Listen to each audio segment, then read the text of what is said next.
guys, we're gonna do this right here is all homemade, and I got no idea how it's gonna work. It is an existing cylinder shell that I put it in, so it should light okay. We'll see. There's no guarantee on that one.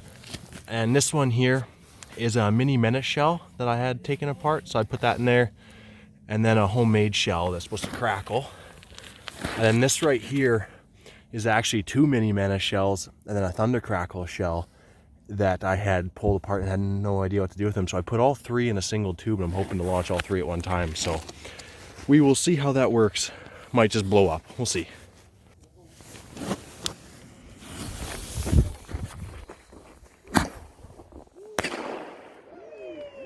Okay.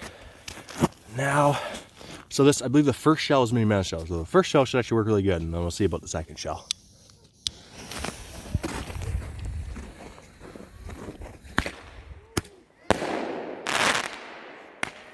Oh, final one there.